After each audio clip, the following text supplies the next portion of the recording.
We are going to continue in our series in Peter, in Peter's first letter. はい、では、ペテロの手紙の第一の方を続けていきたいと思います。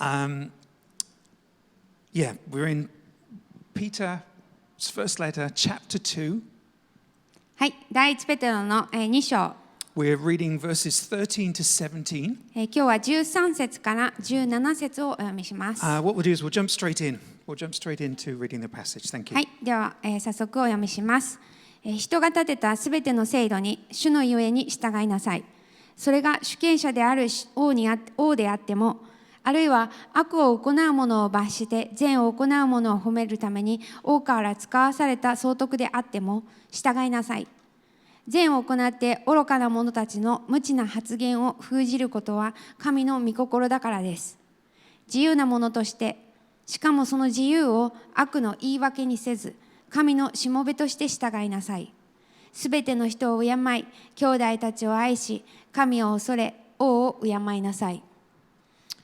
Okay, we're going to come back to this passage and we're going to dissect it bit by bit. はい、この箇所に戻ってきて少しずつ見ていきますけれども、But before we do that, I just want to remind you of a story in the Gospel of Mark. その前に、マルコの福音書で書かれてあるお話のことをしたいと思いま Very す。famous story. 有名な箇所です。There's a group of Pharisees and Herodians.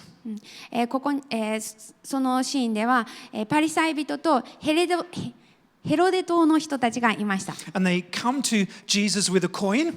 で、この、パリサイ人たちとヘロデ島の人たちが、その時の硬貨をコインを持ってきたんですね。And they ask him a trick question.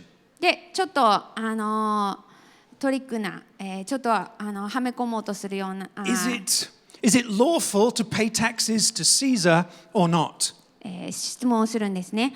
で、言葉尻を捉えようとしてって書いてあるね。はい、その人たちがイエス様に聞くんですね。And of course, the Pharisees and the Herodians, they were enemies of Jesus. で、カエサルに税金を納めることは立法にかなっているでしょうか、いないでしょうかっていう質問でした。そして、Who was? These two groups, the Pharisees and the Herodians, they were enemies of Jesus. そっかそっか。はい、すいません。パリサイ人とヘロデ島の人たちっていうのは、イエスの敵でした。And the trap was this. イエスを敵とみなしていました。なのでそこで罠にかけようと思ったのは、If Jesus was to say, yes, pay the taxes, もしも、イエスがこの、じゃあ税金を納めなさいって言ったとしたら、he would upset the Jews. そしたらユダヤ人たちが、問題視するんですね。Because the Jews were refusing to pay taxes because of what was written on the coin. なぜなら、その当時のユダヤ人たちは税金を納めないっていう態度をとっていて、それはその硬貨に書かれてあることが問題になっていたからです。And written on the coin at that time was this belongs to the divine Augustus. その当時のコインに書かれて、硬貨に書かれていたのが、これは、なんていうんだろう、神の力があるアウグスティスに、のものだっていうそういうことが書かれてあるコインだった。お金だった。The Jews only believed that God was divine. でもユダヤ人たちは神だけがその神性を持っている、その神という位を持っている方だっていうふうに信じてました。But if Jesus said, no, don't pay your taxes, でももしもイエスがそこでじゃあ税金払わなくていいなです、払わないでくださいって言ったとしたら、he'd upset the Roman government. ローマの、政府の方が、嫌な思いをする。Who believed they were entitled to take taxes from the people. なぜならその、ローマの人たちからしてみれば、その税金を納めてもらうっていうことは、してもらわないといけないことが義務だったから。But this is where we see Jesus' wisdom in action. でここで、イエスのその知恵っていうものが、まずここに見ることができます。He avoids the trap. その罠にかからずに、And he says, render to Caesar the things that are Caesar's, and to God the things that are God's. It's up on the screen. はい、カエサルのものはカエサルに、神のものは神に返しなさいって言ったんですね。And in one sentence, he validates the Roman government.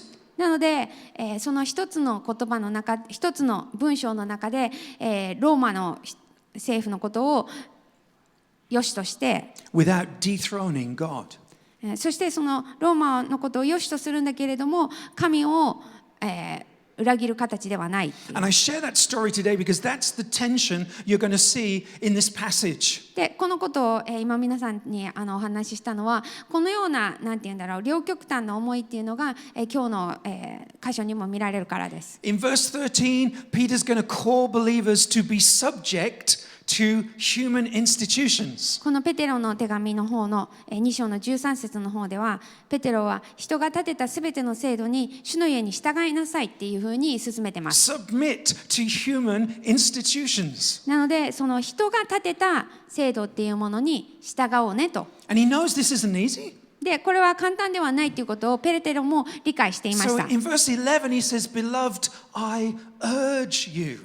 なので、11節のところで、愛する者たち、私は進めますって言って始めてるんで In す。 other words, I'm urging you to do something I know is not going to be easy. なので、進めますって、もうそれを、私が今から言うことは簡単なことではないけれども、でもぜひしてほしいっていう。And this follows on from what we looked at last week. で、先週、読んだところから続いてきたのが今日の箇所です。 As genuine believers make a positive difference in the city, もう真剣な純粋なその、クリスチャンとして、この都市に、インパクトを与えていく上で、 for the glory of God, for the Lord's sake, そしてまた、神の栄光のために、神のためにそれをしていくときに、 including submission and obedience. そこに、従うっていうこと、が入ってきています。 Now, of course, Japan has a history で、もちろん日本には、ある歴史がありますよね。 when it comes to submitting to authorities. その、政府とかの権威に従うっていうことに関して。 And I'm conscious that I am completely inadequate to cast any judgment upon the past. で、そのような歴史的な事実があったっていうことがあっても、それに関して私の口からそれに関して何かを言うということにはなんかふさわしくないなって思ってます。 But there's a tension here. でもただここの、聖書箇所にも、やはり、こう引っ張り合う、両極端なことがあるんですね。 And the best I can do is to give us a framework of what Peter is trying to get across なので、 to his people in their situation. ペテロがペテロのその当時の人たちに向かって、何を伝えようとしていたかっていうこと、それを、今日、見ていけたらなと思います。 So what I want us to remember is that when Peter wrote his letter, there was no break, there was no chapters. So there was no break between verse 12 and verse 13. で、まずこの、ペテロの手紙のことを、話していくときに、まず思い出してほしいのが、これは手紙でしたので、この番号が振り分けていて、こう全部なんか文章が分かれていっているっていうものではもともとはなかったんです。 Peter's still talking about the honorable conduct of believers. That's in verse 12. なので12節と13節の間に段落が変わるっていうこともなく、愛する者たち私は進めますっていうその内容のところが今日のところでもあるんです。 So whoever governs us, なので、私たちを、支配っていうか私たちをthe word governs is in the verse. In 私たちを、こう主権を持って、whatever human institutions we are under, 分かった、治める人、we're to do it with honorably. その人に対して私たちは、その人たちを敬うべきだと。And Peter provides 3 truths to help us to do that in these verses. で、これらの箇所の中で、ペテロはこのようにしましょうということを3つのことを言っています。Verses 13 to 14 give us our motivation. 13節と14節はその私たちの動機の部分ですね。Verse 15 gives us our foundation. そして15節16節はその、基礎の部分を話してい And ま verse す。 16 gives us the advantage we have as believers. そして16節っていうのは私たちにもうクリスチャンにすでに与えられている利点、強みっていうのがあるんだよっていうことを So 言ってい those are ま my す。 3 points for today. なので今日はこの3つのポイントからお話しし So ま let's す。 start with verses 13 to 14. We're going to bring it up on the screen. はい、では13節かから。Peter has been talking about the fact that we're sojourners, we're exiles, we're a chosen race, we're a holy nation. でペテロは、この13節の前で私たちが旅人であり、寄留者であり、また選ばれた種族でありっていう、聖なる国民であるっていうことを言っていました。But he realizes if we just keep claiming who we are, if we just stay in that mindset, でももし私たちがもうそうやってもうそれだっていうそれで以上って思ってたら we might think that the human institutions out there don't really matter because I'm chosen, I'm holy, I'm precious, I'm special. そしたら、なんていうんだろう人間が立てた制度とか、その、政府とかそういうものが、と自分は関係がないっていうふうに思い始めがちになりますよね。もし自分は選ばれた種族だ、もう聖なる国民だって、私は特別なんだ、私は、特別なんだって思ってたら、そういうもう人が立てたものなんかいらないってこう切り離して考えていってしまいがち And he で knows す。that we are God's ambassadors. でも、ペテロは私たちが、神様に使わされたものであるっていうことも分かっています。Therefore, the way we live in the world matters. なので私たちがこの世に生きているっていうこと、それは大事なことなんです。So verse 13, be subject, says Peter. そして13節の子でペテロは主の家に従いなさいって言ってる。But look at the motivation from which we submit. でもなぜ従うかっていうその動機の部分ですね。It says submit for the Lord's sake. 主のゆえに従いなさいって言ってる。See, this isn't blind submission. これは盲目の従順ではありません。It's whatever you do when you submit, you do it for the Lord's sake. もう従うのであれば、その従うっていう行為は主のゆえに従うんだよと。This is what John Piper writes about that phrase. で、こういうふうにジョン・パイパーは言っています。He writes, Christians do not submit to human institutions simply because they feel like it. We do not look first at ourselves to see what we feel like doing, nor do we look first at the institution to see if there are consequences for not submitting. We look first to God and we submit for His sake. クリスチャンは気分が向いたから、人間の制度に従うのではありません。自分たちが何をしたいのか、その制度に従わないと罰則があるかということを最初に考えるのでもありません。私たちはまず神に目を向けます。そして神のゆえに従うのです。Now, think about Peter's context when he was writing these words. この時に、ペテロがこの手紙を書いたその状況はどんな状況でしたか？ There was the Roman Emperor Nero, ローマ帝国があって、ネロがいて、who was famous for persecuting Christians. クリスチャンを迫害したっていうので有名ですよね。There was Pontius Pilate who handed Jesus over to be crucified. そしてピラトが言いました、イエスを十字架にかけたらいいっていうふうに渡した人です。 There was Felix who imprisoned Paul. そして、フィレックス、パウロを、牢屋に入れた人です。But despite all of that, Peter still calls believers to cooperate. そういう時代だったのに、ペテロは人々に、協力していくようにっていうふうに進めたんで But he す。 says, don't do this for your political leaders, このようにするのはあなたのその政治リーダーのためにするんではなくて、 because they might be good or they might be bad. なぜならその政治リーダーたちはいい人かもしれないし悪い人かも He しれ says, ない。 do it for the Lord's sake. 主のゆえに従いなさい。 See, not submission for submission's sake. なので従わなければならないから従うっていうのではないんです。 See, any government provides some kind of civil order. 政治っていうものは、ある一定の秩序っていうものをこの社会にもたらします。 As Peter says in verse 14, punish those who do evil and praise those who do good. That's what our human institutions, our government does. 悪を行う者を14節罰して善を行う者を褒めるっていう、そのようにしていく政治リーダーもいます。 So I'm not asking you just to submit, just to show that you can submit. I'm asking you to do it because there is some resemblance of what God wants, which is order out of chaos. なので、従わなきゃいけないから従うではなくて、神様がもう意図しておられる何か、もうそこに神が意図されているものと類似したものがあるから、要するに神様もまた秩序っていうものをもたらす方であるっていうところで従いなさいと。 Let's move on into verse 15. で15節 Going to bring it up on the screen. In Peter's day, Christians had a bad reputation. このペテロの時代っていうのはクリスチャンはいい評判ではありませんでした。 They were a new group and they didn't quite fit into all the other religious groups. その当時クリスチャンっていう人たちっていうのは新しいグループで、それまでに存在していたいろんなグループとかにはとまた別物だった。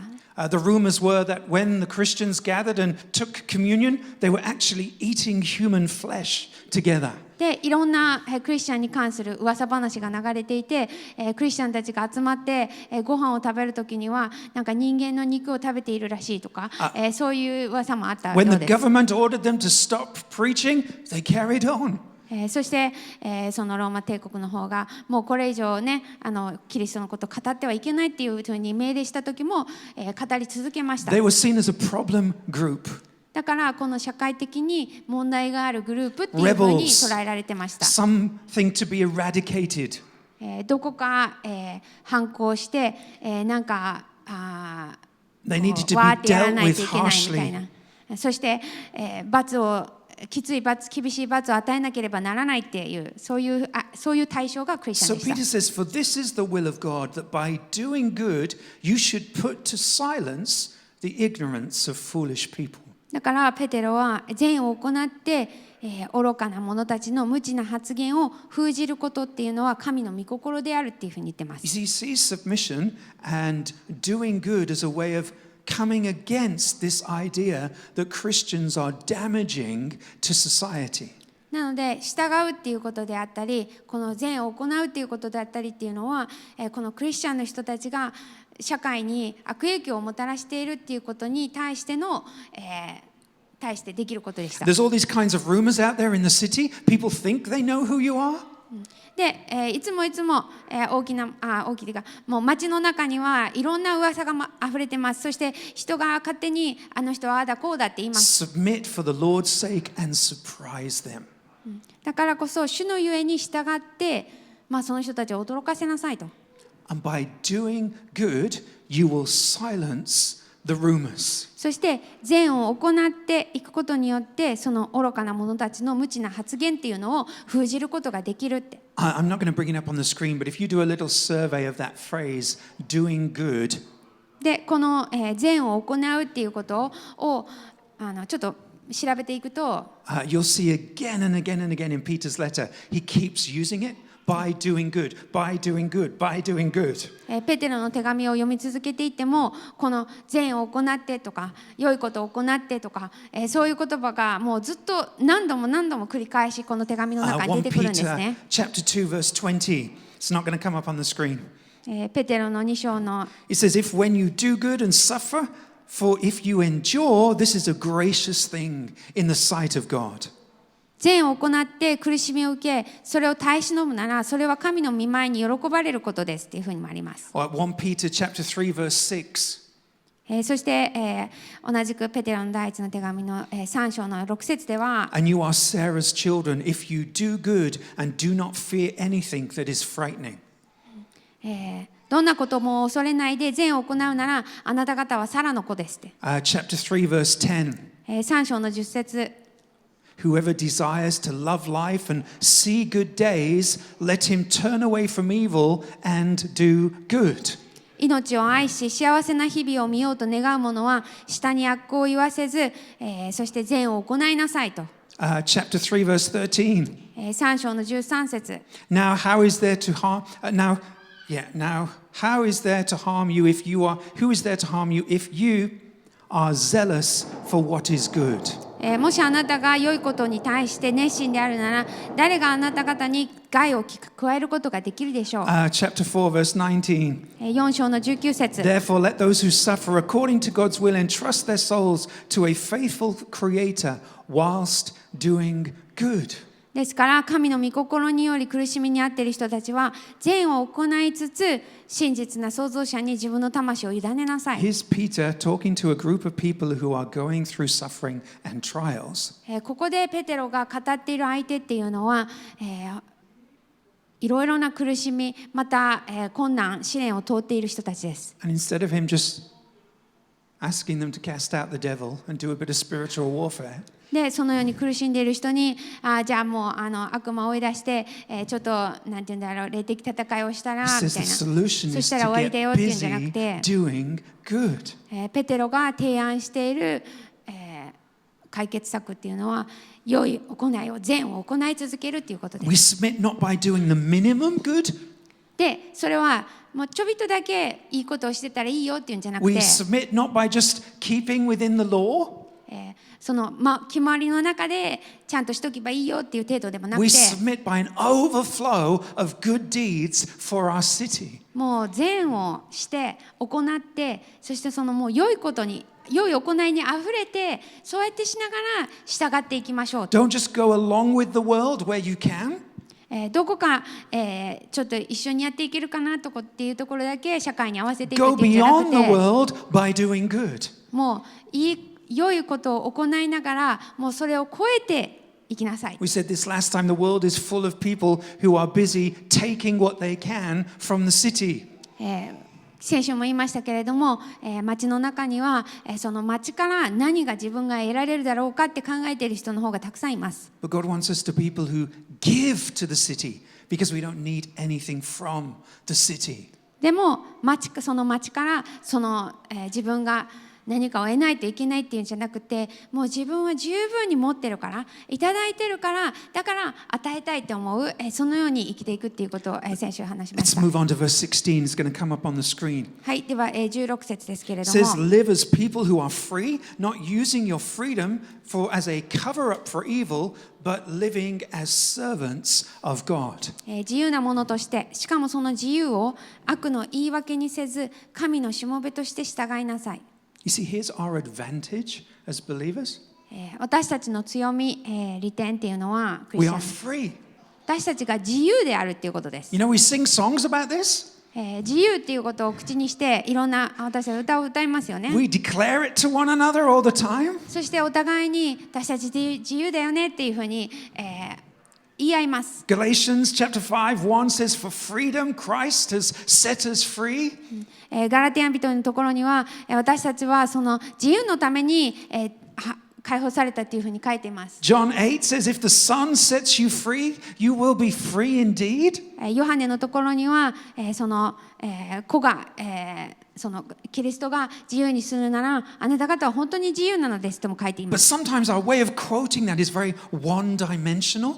でもそれらの、聖句を言葉にするときに私たち結構一面だけしか考えてなかったりしま We す。 go no further than thinking it means that nobody can come at me and condemn me for my mistakes. もう自分の失敗を誰も私を責めることはできないっていうなんか以上みたいな感じでそれしか見えてなかったりしてその自由っていう But の often what the に gospel writers are referring to and what Peter's referring to here でも、ここで、ペテロが言っていること、また、多くのその福音書を書いた人たちが言っていること多くのっていうか福音書を書いた人た is ちが言っているの that は non-believers don't have the freedom we have.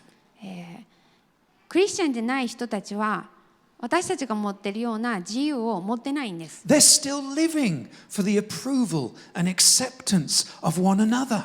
お互いに誰かから認められる誰かから受け入れられるっていうことを求めてそれに縛られて生きてる。 Because they don't know the approval and the acceptance of God. そしてそれは神様からのもう完全に受け入れられているっていうこととかを知らないからです。 And what that means is that they define freedom as the removal of all restrictions and all limitations. なので自由っていうのを考えるときにもう何にも束縛がない何にもこう縛られていない何にもこう制限されていないっていうことを考えがちですが、No rules, no boundaries. なので、決まりもなければ境界線もないってい I う don't want to go work for a company for the rest of my life in Japan because there's too many rules, there's too many boundaries.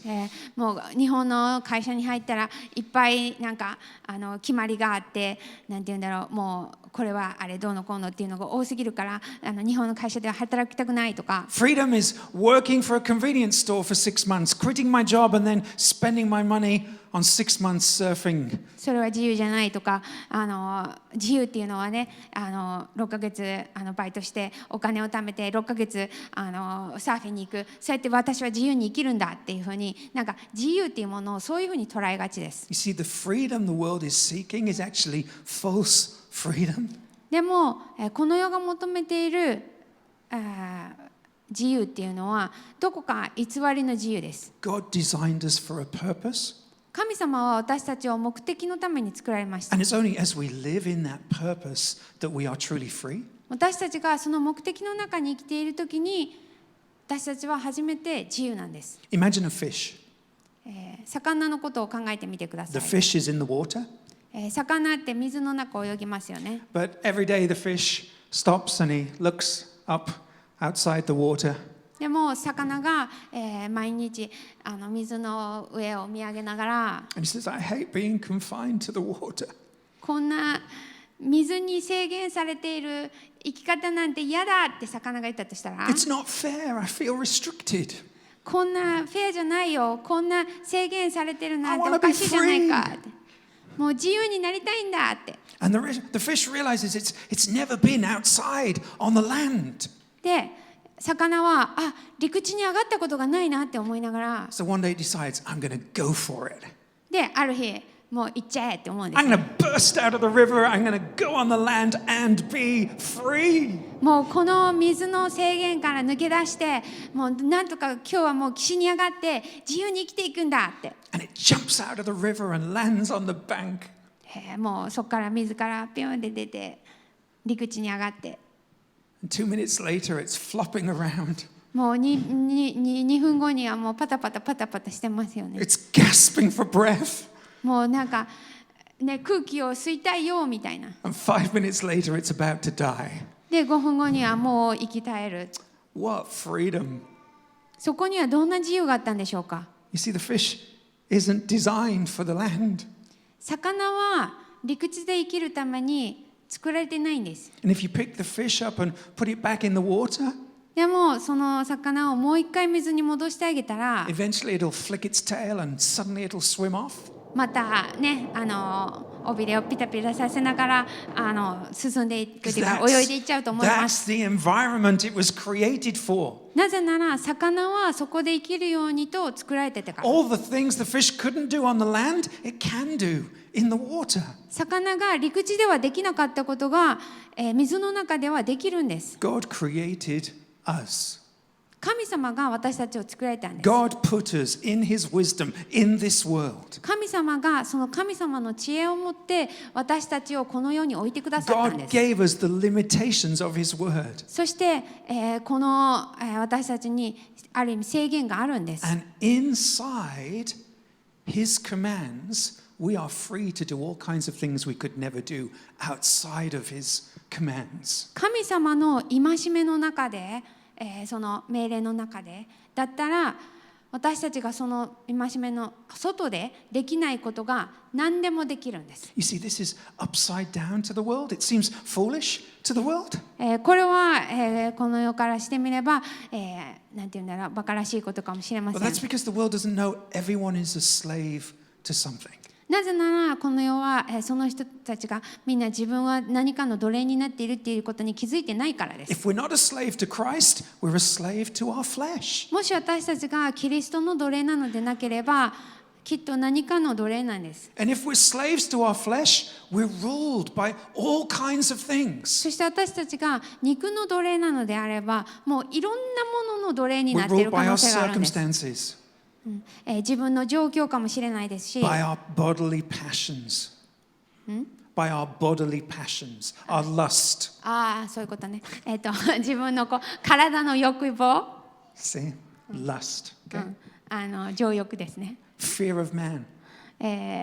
人を恐れる心、 fear of failure, そしてまた失敗を恐れる心、 fear of the future, また、未来を恐れる a need for money so that we can have a sense of self-security.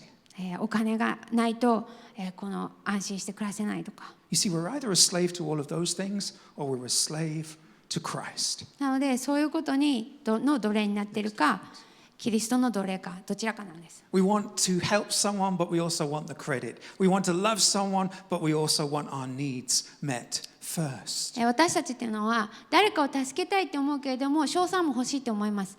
誰かを愛したいって思いますけれども、それと同時に最初に自分の必要が満たされてほしいって願います。 You see, it's only if you're a slave to Christ that you're actually free of all of this.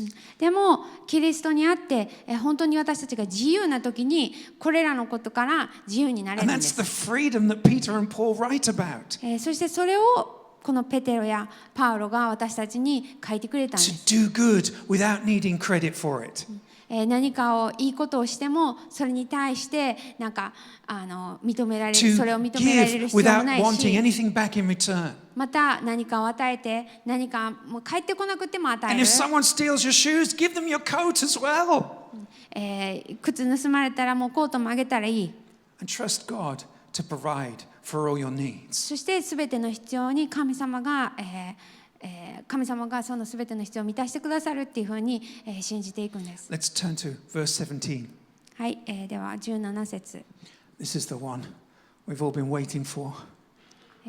みんなここに来るなここに来るなと思いながら How do 待 we ってたと思い deal? ますが、 How does everything we've said so far affect our interpretation of verse 17? ということは今まで話したことっていうのがこの17節を私たちはどう解釈するべきでしょうか。 Honor everyone, love the brotherhood, fear God, honor the emperor. すべての人を敬い、兄弟たちを愛し、神を恐れ、王を敬いなさい。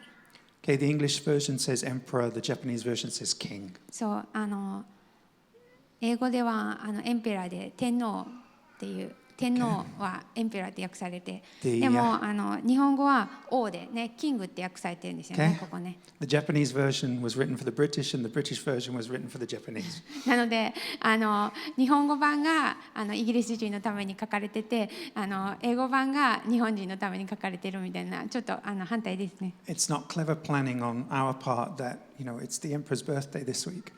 で全然何もここまで緻密に計画してたわけじゃないですけれども、ね、天皇誕生日も近いです。 Just down to the Spirit's leading when we put our schedule together for this year.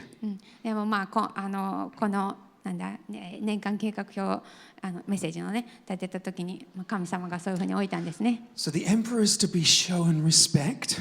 なので、天皇王っていうものは、敬われるべきです。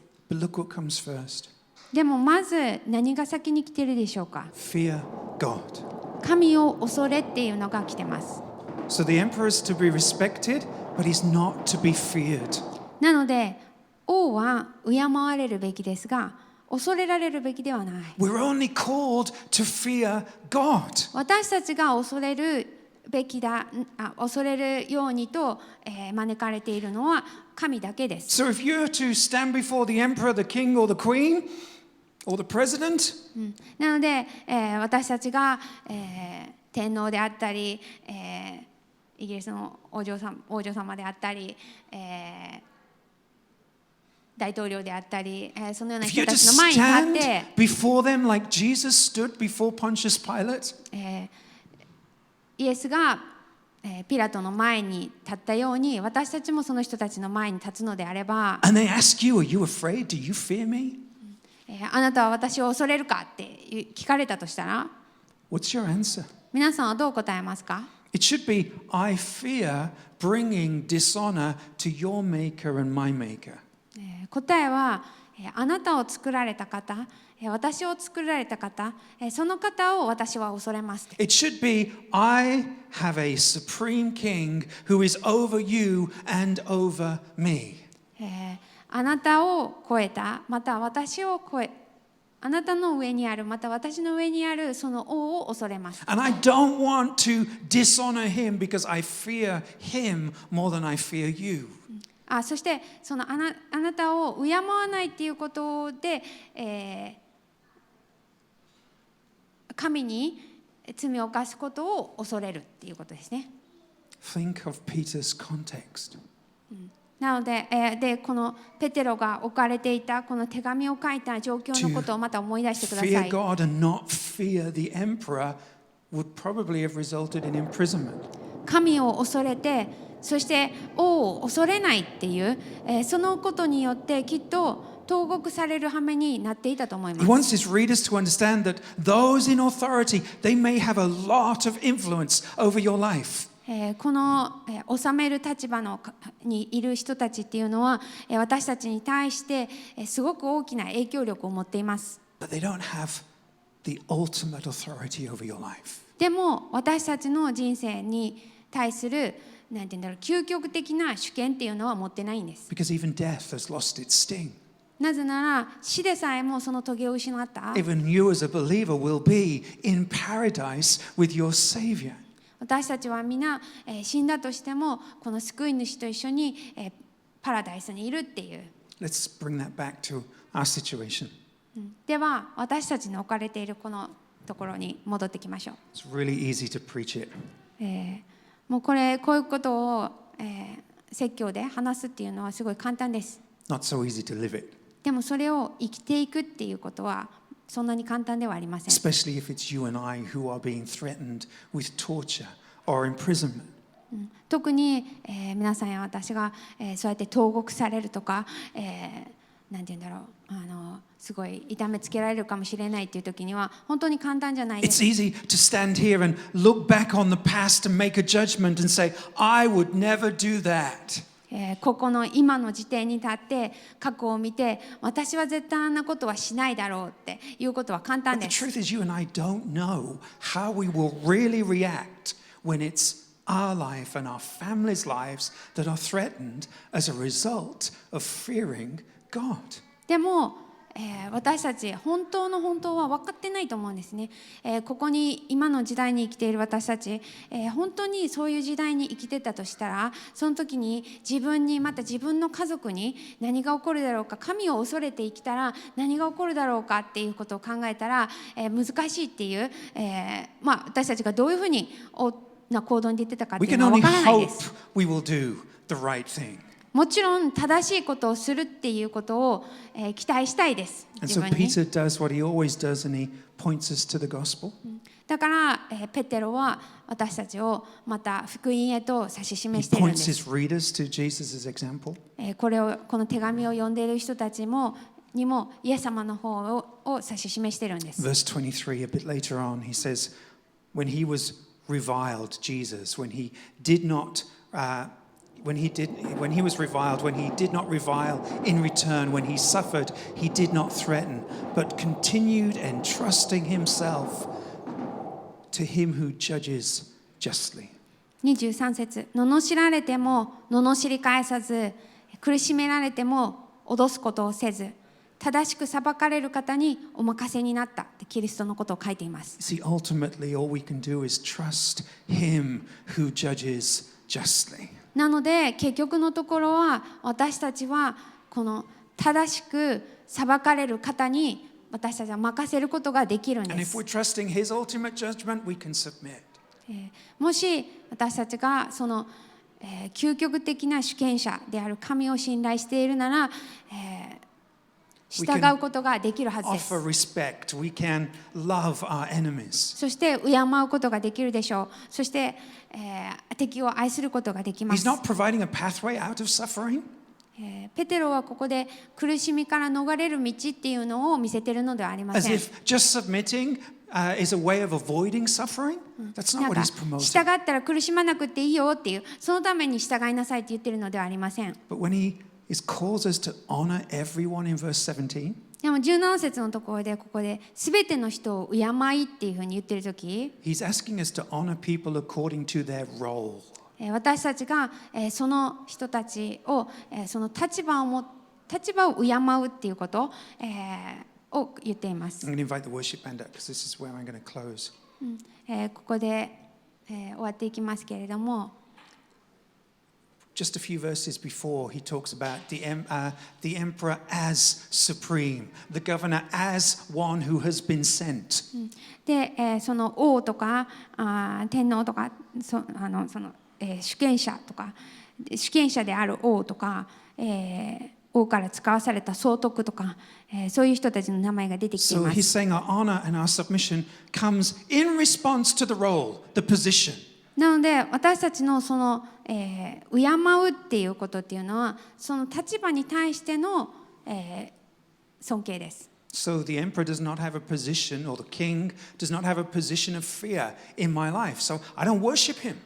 なので、天皇であったり王であったりっていう人たちは、私が、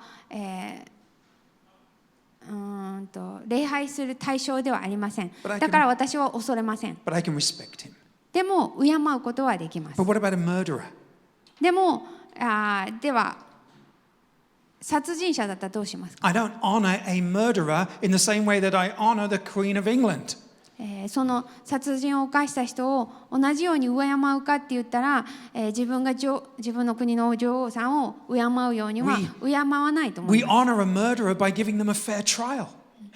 その、人殺しをした人に対してはその、フェアな裁判っていうものを持ってその人たちを敬うわけ We です。 honor the murdered by giving the murderer justice. そしてそこでその、人殺しをした人に正義っていうものを持って、敬うわけです。 We honor Jesus as our Savior. そして私たちは、イエス・キリストを私たちの救い主として敬います。 As our King. 私たちの王として。 As the one who willingly chose to die for us. 私たちのために、死ぬっていうことさえも、喜んでしてくださった、その方。 As the one who, before we even knew him, took our mess upon himself. そして私たちが知らない間にもうすでに、私たちの罪を背負って身代わりになってくださった And 方を puts 敬 his うんです。 righteousness on the shoulders of everyone who believes and trusts in him. そしてイエスはそのイエスを信じる人に義を与える、その方を私たちは敬っているんです。 You see, the scale is different. なので、その敬うって言ってもこう一緒くたんではないということが分かると思 We います。 honor according to the position. その人の、